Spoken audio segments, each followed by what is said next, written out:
Hi everyone, living the good life here, and these are my finds from a single family run estate sale on Thursday, September 25th. The pictures were so-so, but you could tell that it had potential because the likelihood of finding a packed vintage house is getting slimmer and slimmer these days. So I went ahead and attended this sale first. I think I was number 4 or 5 in line. And I am so thrilled that I went. I haven't had that much fun in quite a while. So here we go. I found this bubble mirror, so convex mirror for $3. So neat.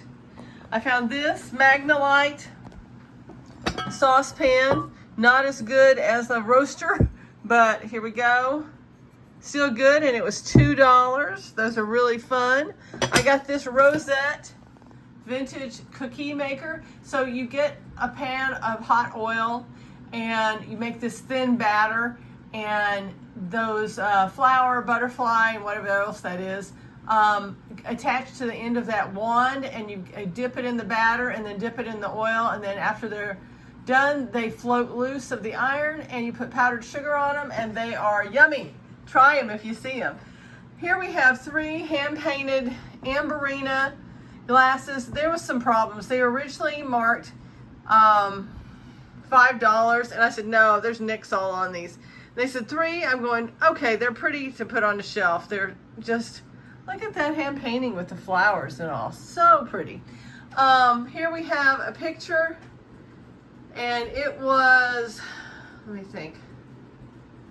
I think it was $3 as well. This actually came from a garage sale, I realized. So really fun, really tall.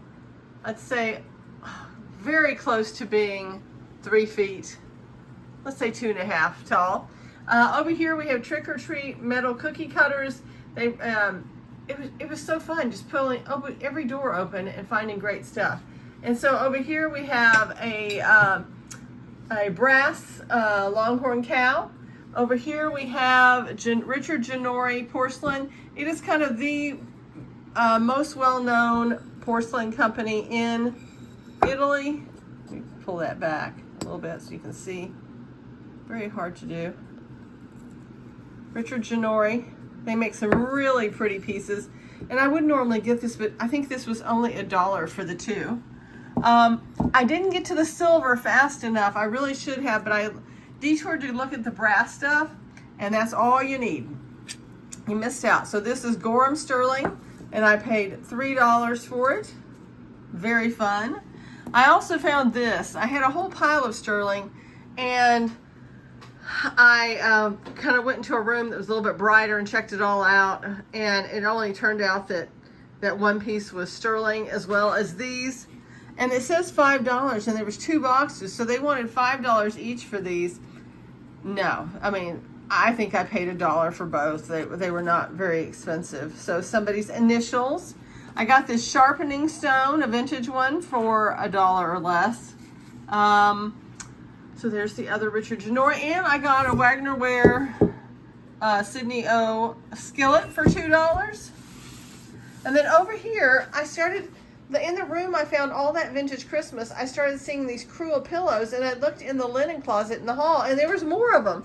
So she must have, I don't know if I was sure, I just realized that's got a stain. I'll have to see if I can clean it. But anyways, we got this with the house on it. Over here we have one that's flowers. And I've kept it in this because, yeah, I don't know.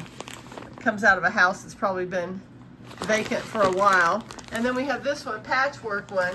It's really fun as well. And they were all $3 a package. And I hope you enjoyed seeing all of my finds.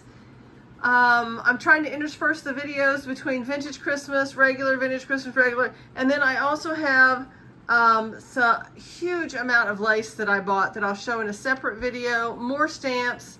And I still haven't shown you the silver flatware that I found. So more to come. Bye-bye.